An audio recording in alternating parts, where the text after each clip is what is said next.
మన ప్రభు అయిన యేసు క్రీస్తు నామములో కూడి వచ్చిన ప్రతి ఒక్కరికి వందనాలు తెలుపుకుంటూ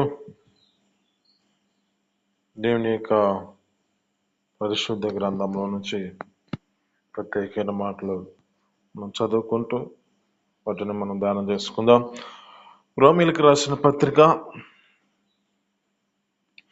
5వ అధ్యాయము 14వ వచనం మనం చదువుకుందామండి.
చాలండి, ఇక్కడున్న మాటలు జ్ఞాపకం చేసుకుంటే ఇక్కడ ప్రత్యేకమైన మాట ఏమిటంటే, రాబో కాలమునకు ఆదాము గారు ఒక సాదృశ్యముగా ఉన్నాడంట. ఏమి సాదృశ్యం, ఏమి పరిస్థితి అంటే, ఇక్కడున్న దాన్ని బట్టి ఆదామును ఒక ప్రత్యేకమైన స్థితిలో ప్రభువైన యేసుక్రీస్తు ఎన్నుకున్నాడు. అంటే ఇక్కడ ఆ యొక్క వ్యక్తిని ఎన్నుకున్న స్థితిని జ్ఞాపకం చేసుకుంటే, మనము ఆ మాటలు మనం చదువుకుంటే ఏమంటున్నాడంటే, ఆ ప్రత్యేకమైన మాట ఏమిటంటే, మనము మన పోలిక చొప్పున నరులను చేద్దాము అని అనుకుంటున్నాడు. ఈ సమయంలో జ్ఞాపకం చేసుకుంటే, ఈ యొక్క ఆదాము గారిని సృష్టించిన దేవుడు ఒక ప్రత్యేకమైన స్థితిలో ఆ యొక్క వ్యక్తిని ఎన్నుకున్నాడు. ఈ యొక్క వ్యక్తి జ్ఞాపకం చేసుకుంటే, మొదటిగా మనుషుడు ఈ యొక్క వ్యక్తి జీవించు ప్రాణి అయి ఉన్నాడు. అంటే ఈ యొక్క వ్యక్తి ఒక జీవం కలిగిన వ్యక్తిగా, ప్రాణిగా ఆ యొక్క వ్యక్తి జీవించిన వాడిగా కనబడుతూ ఉంటాడు.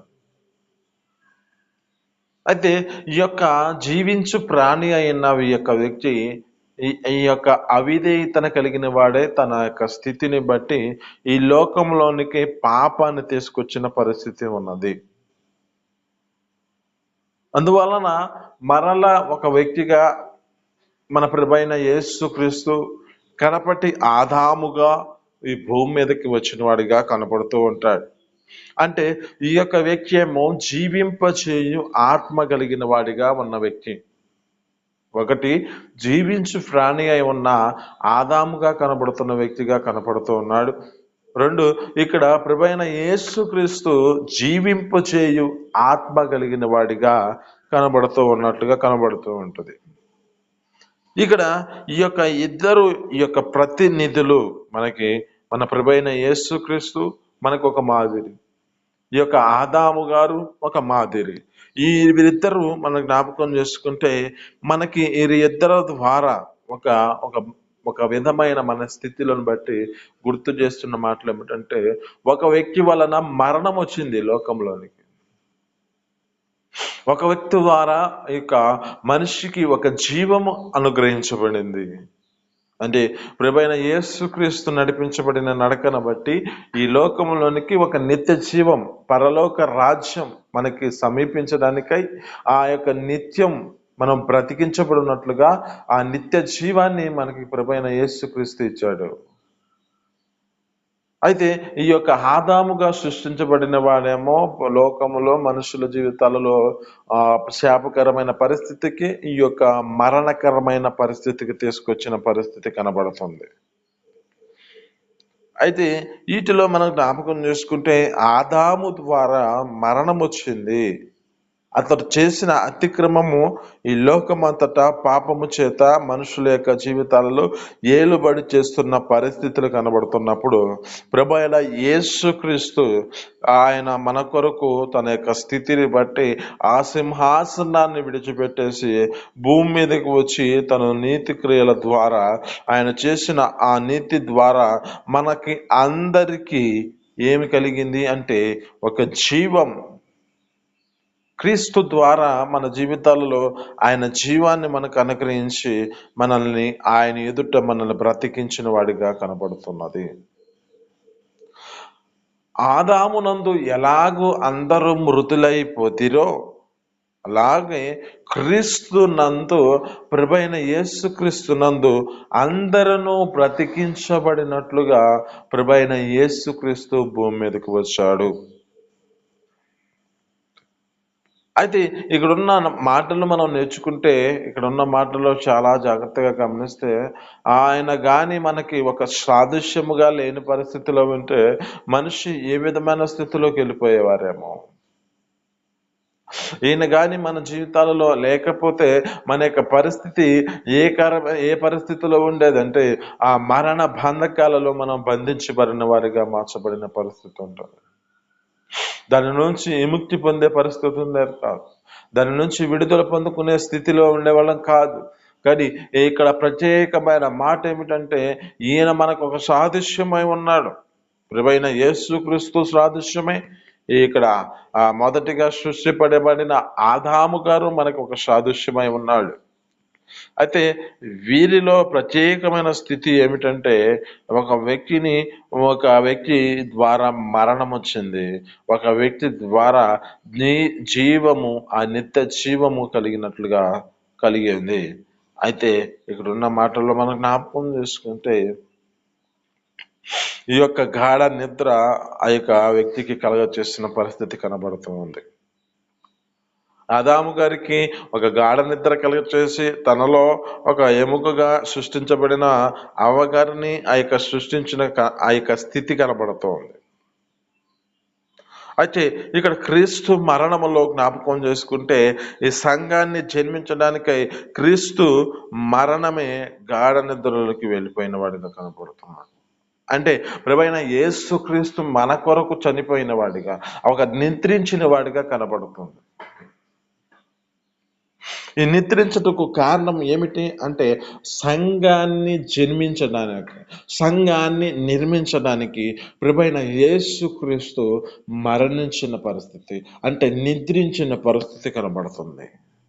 ఇక్కడ ఈ యొక్క వ్యక్తిని గాఢ నిద్ర కలుగజేసి అతనిలో ఒక ప్రక్కటెముకట తీసి ఒక అవ్వను సిద్ధపరిచినట్లుగా మన ప్రభువైన యేసుక్రీస్తు నిద్రించిన సమయంలో ప్రభువైన యేసుక్రీస్తు ద్వారా ఒక సంఘము నిర్మించబడడానికి, ఒక సంఘము జన్మించడానికై ఇది కారణమైంది. అంటే ఏ విధమైన పరిస్థితుల్లో కనబడుతున్నాయి అంటే ఇక్కడ ప్రభువైన యేసుక్రీస్తు మన కొరకు తన యొక్క సంఘము కొరకు తన యొక్క ప్రాణమును పెట్టినవాడు. ఈ సంఘము కొరకు తన యొక్క స్థితిని బట్టి తనను ఆ యొక్క అవయములుగా ఉన్న మన యొక్క స్థితిని బట్టి ప్రభువైన యేసుక్రీస్తును గాఢ నిద్ర కలిగినప్పుడు దానిలో మనం అవయవములుగా సిద్ధపరచబడ్డాం. ఒక ఆదాములో ఒక ప్రత్యేకమైన ఎముకను తీసుకుని ఆ యొక్క అవ్వను సిద్ధపరిచినట్లుగా ప్రభువైన యేసుక్రీస్తులో ప్రతి ఒక్కరము మనము అవయములుగా మార్చబడ్డాం. ఆమేన్, హల్లెలూయా. అయితే ఇక్కడ ఉన్న మాటలు మనం చాలా జాగ్రత్తగా గమనిస్తే ఈ యొక్క ఆదాము గారికి సాదృశ్యముగా ఆ యొక్క ప్రభువైన యేసుక్రీస్తుకు ఆ మాదిరి కనబడుతున్న స్థితి కనబడుతుంది. ప్రభువైన యేసుక్రీస్తు ఇలాంటి మాదిరి ఎందుకు చూపించాడు అంటే సంఘమును ప్రేమించి అది ఆ యొక్క కళంకమైనను మత్సరమైనను ముడతైనను అట్టిది ఏదైనాను లేకుండా అది పరిశుద్ధమైనదిగా ఉండాలని ప్రభువైన యేసుక్రీస్తు ఒక నిద్రించిన ఆ నిద్రలో ప్రతి ఒక్కరము ఆయన అవయములుగా సిద్ధపాటు కలిగి ఆయన సంఘము అంటే ఈ యొక్క సంఘము అనగా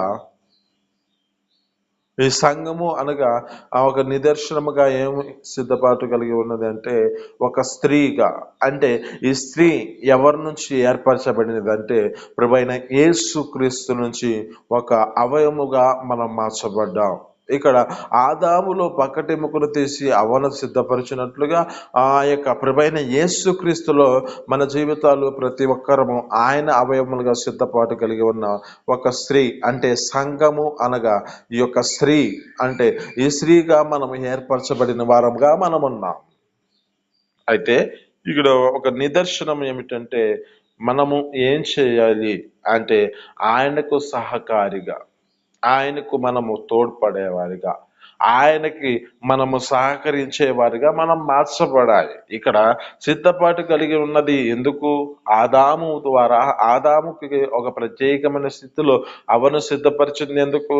చాటైన సహకారిగా ఉంటుందని ఆయన సిద్ధపరిచాడు. మరి ఆయన పరిస్థితి ఎలాంటిది జ్ఞాపకం చేసుకుంటే, మరి చాటైన సహకారి ఆయన యొద్ద ఉండాలి కదా, ఆయన యొద్ద ఉండి ఆయనకు కావలసిన అవసరం తీర్చాలి కదా. మరి ఎక్కడో తోటలో సంచరించిన పరిస్థితి ఎందుకు? ఎందుకు ఈ తోటలో సంచరించిన పరిస్థితిని బట్టి తమ జీవితాలలో అపవాది వచ్చి వారి జీవితాల్లో కుయుక్తి చేత వారిని మోసపరిచినట్లుగా కనపడుతుంది కదా.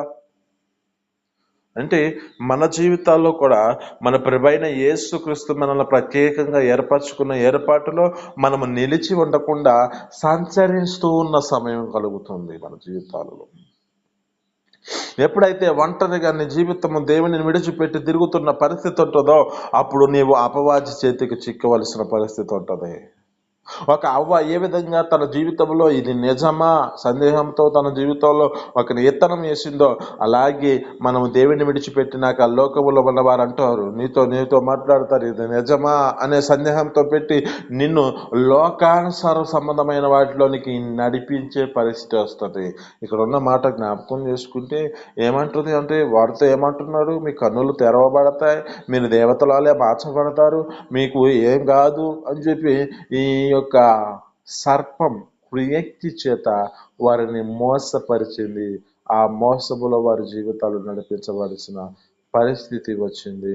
దీనికి పరిమాణము తమ జీవితాలలో శాపకరమైన పరిస్థితిలోనికి వెళ్ళిన పరిస్థితి. ఇది నీతో మాట్లాడుతున్నమాట. ప్రభువైన యేసు క్రీస్తులో ఒక అవయముగా సిద్ధపాటు కలిగి ఉన్న సంఘముగా స్త్రీగా నువ్వు పిలువబడుతున్నావు. ఈ సంఘముగా స్త్రీగా నువ్వు పిలువబడుతున్న నీ జీవితంలో ఒక ప్రత్యేకమైన స్థితిలో దేవునికి నువ్వు సాటైన సహకారిగా ఉంటున్నావా, లేక ఆ దేవుని సన్నిధిని విడిచిపెట్టి నీ స్థితిని బట్టి నీ సొంత ఆలోచనలతో నడిపించబడుతున్న పరిస్థితిలో నీ జీవితం నడిపించబడుతుందా? అయితే నీ సొంత ఆలోచన ప్రకారం నువ్వు సాటైన సహకారిగా ఉండక నువ్వు సంచరిస్తున్న సమయంలో అపవాది నిన్ను పట్టుకుంటుంది. అపవాది నిన్ను ఏ విధమైన చేతనను మోసపరిచి నీలో ఉన్న ప్రతి ఒక్క ఆశీర్వదించబడిన దీవెనలన్నిటినీ నీకు దక్కరేయకుండా చేస్తుంది. అక్కడ ఉన్న మాటలు జ్ఞాపకం చేసుకుంటే ఆదాము గారిని సిద్ధపరిచినప్పుడు ఏమంటున్నాడు? ఎట్లనగా వారిని ఆశీర్వదించను. ఆ మాట మనం చదువుకుందామండి ఒకసారి. ఆ మాటలో చాలా అర్థం ఉంది. ఆదికాండం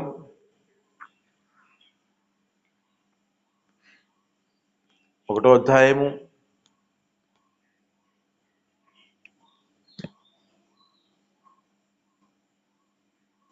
28వ వచనం చదువుకుందామండి.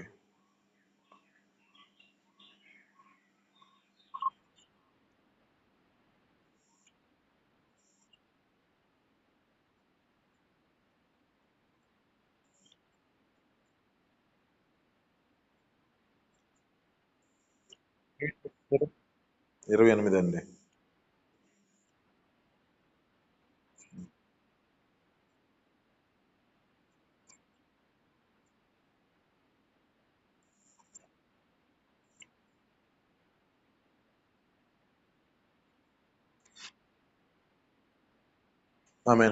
ఇక్కడ ఉన్న మాటలు జ్ఞాపకం చేసుకుంటే ఇక్కడ ఉన్న మాటలు ఏమిటంటే దేవుడు వారిని ఆశీర్వదించాడు అంటున్నాడు. అంటే మరి ఈ యొక్క ఆశీర్వాదము దేవుడిచ్చిన ఆశీర్వాదం ఒక ప్రత్యేకమైన స్థితిలో వీరిని నిలబెట్టుకున్నాడు కదా. ఇక్కడ మనం జ్ఞాపకం చేసుకుంటే ఈ మొదటి వచనాల్లో ఈ యొక్క మొదటి అధ్యాయంలో ఉన్న మాటలు బట్టి దేవుడు తన స్వరూపమందు నరులను సృజించను, దేవుని స్వరూపమందు వారిని సృజించను, స్త్రీగాను పురుషునిగాను వారిని సృజించాడంట. మరి ఇక్కడ ఉన్న మాటల్లో జ్ఞాపకం చేసుకుంటే వీరి యొక్క స్థితిని బట్టి ప్రభువైన యేసు ఆ యొక్క తండ్రి అయిన దేవుడు ఏ విధంగా వీరిని సృష్టించాడో మనకు కనబడుతున్న స్థితి కనబడుతుంది. అంటే ఈ రెండో అధ్యాయంలోనికి వచ్చేలకే అవ్వ కనబడుతున్న స్థితి కనబడుతుంది, కానీ ఈ మొదటి అధ్యాయంలో ఈమె కనబడని స్థితి కనబడుతుంది. కానీ ఇక్కడ ఏ వచనం వాడుతున్నాడు? ఏకవచనం వాడట్లా.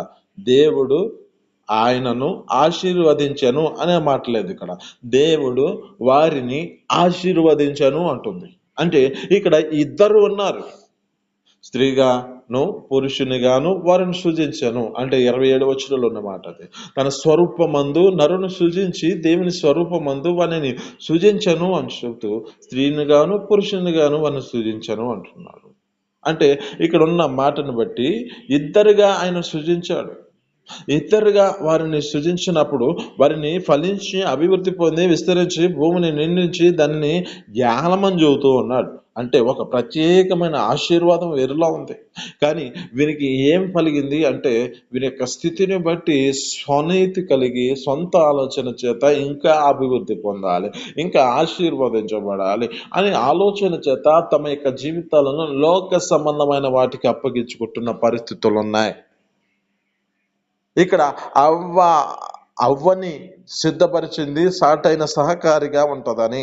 ఈ యొక్క ఆదాము గారికి ఒక ప్రత్యేకమైన స్థితిలో ఆయనకి ఒక సహకారిగా ఉండి తన తోట పడుతూ తన జీవితంలో నడిపించవలసిన స్థితిలో ఉంటుందని ప్రత్యేకమైన స్థితిలో దేవుడు ఆ యొక్క వ్యక్తిని ఏర్పరచుకున్న వీరి జీవితంలో ఒక ప్రత్యేకమైన ఆశీర్వాదాలతో నింపాడు. ఫలించండి, అభివృద్ధి పొందండి, విస్తరించండి, భూమిని నిండించండి, దానిని ఏలండి అని ప్రత్యేకమైన మాట చెబుతున్నాడే. మరి ఈ యొక్క జ్ఞాపకం చేసుకుంటే మరి ప్రభువైన యేసుక్రీస్తు యందు నీ జీవితంలో ఒక ఆశీర్వాదాల చేత నింపబడిన నీ స్థితిని బట్టి, ఒక సంఘములో నీ యొక్క జీవితం నడిపించబడుతున్న స్థితిలో ఆయన అవయవంగా నువ్వు పిలువబడుతున్న నీ స్థితిని బట్టి ఏ స్థితికి వెళ్ళిపోతున్నావు? ఆయన ఆశీర్వదించిన ఆశీర్వాదం మీకు సరిపోదా? ఇంకా ఏదో లోకంలో జ్ఞాపకం చేసుకుంటే ఇక్కడ ఉంటున్నమాట, మీ కన్నులు తెరవబడతాయి, మీరు దేవతల వల్ల మార్చబడతారు అని చెబుతున్న పరిస్థితి కనబడుతుంది. అక్కడ ఆ స్థితిలో మీ జీవితాలు ఇంకా ఏదో ఉన్నతమైన స్థితిలోకి వెళ్ళిపోదామని ఆలోచన చేత నడిపించబడుతున్న పరిస్థితి. అయితే ఈ లోక సంబంధములు నీ జీవితం నడిపించబడుతున్నప్పుడు అపవాది నీ జీవితంలో ఒక మోసపరిచి నీ పరిస్థితిని ఎక్కడ తీసుకెళ్తుందంటే అదో పాతాళానికి తీసుకెళ్తున్న పరిస్థితి. అంటే నరకంలోనికి తీసుకెళ్లే పరిస్థితి వస్తుంది. కనుక మన జీవితాల్లో ఆ దేవుని ఎదుట మన యొక్క స్థితిని బట్టి దేవుడు ఇచ్చిన ఆశీర్వాదం కన్నా ఇంకా మించినది ఏది మన జీవితాలలో ఉండకూడదు. దేవుని ఇచ్చిన ఆయన ఇచ్చిన మన జీవితాల్లో ఒక ప్రత్యేకమైన స్థితిలో మన జీవితాలు ఆయనతో పాటు నడిపించబడవాలి, కానీ ఇంకా ఏదో లోకములో ఉన్నదని సంచరించే పరిస్థితి మన జీవితాలలో ఉండకూడదు. ఆ దేవుని ఎదుట మన జీవితాలను ఆయనతో అంటుకట్టబడి మనం నడిపించబడుతూ ఆయన సన్నిధిలో ఇచ్చే దీవెనలు పొందుకున్నదుము కాక. ఈ మాటలు మేము దీవించి ఫలించును గాక. చిన్ని ప్రార్థన. పరిశుద్ధుడా, జీవాధిపతి, ఆశ్చర్యకరణ మహోన్నతున నీ స్తోత్రాలు. మీ అపారమైన ప్రేమించేత నా తండ్రి మాతో ఏదైనా మనం మాట్లాడిన మాటలు బట్టి నీ స్తోత్రాలు. ఆదామును తను ఒక జీవితంలో అయ్యా మాకు నా తండ్రి ఒక సాదృశ్యముగా చూపించారు. ఆ సాదృశ్యంలో నా తండ్రి మీరే నా తండ్రి ప్రభువైన యేసుక్రీస్తుగా మీరు పోలికగా సృష్టించబడిన మన జీవితాల్లో నా తండ్రి నా తండ్రి ఒక పక్కటెముకలను తీసినట్లుగా ఆ యొక్క అవ్వను సిద్ధపరిచినట్లుగా అయ్యా నా తండ్రి మీరు కూడా నా తండ్రి మీకు గాఢ నిద్ర కలుగ చేసిన పరిస్థితి. అంటే మీరు మరణించిన దానిని బట్టి నా తండ్రి సంఘమును నా తండ్రి ఒక ప్రత్యేకమైన జన్మనిచ్చినట్లుగా మీకు కనపడుతుంది నా తండ్రి. ఈ సంఘము అంటే నా తండ్రి అయ్యాక ఒక స్త్రీగా పిలువబడుతున్న వారుగా మార్చబడిన స్థితిలో నా తండ్రి సంఘమును మీరు ఆశీర్వదించినట్లుగా ఆశీర్వాదాలు నింపబడి ఆశీర్వాదం కన్నా మించిన దాన్ని మేము అడగకుండా, అంటే లోక సంబంధమైన ఆశీర్వాదాలు లోక సంబంధమైన వాటి ఆశల చేత మీరు నింపబడకుండా మా జీవితాలను మేము కాపాడుకుంటూ నిత్యము నీ యందు భయభక్తులతో నడిపించబడి మీరిచ్చే ఆశీర్వాదాలు పొందుకొని జీవించి నడిపించబడదుము గాక. ఆమేన్.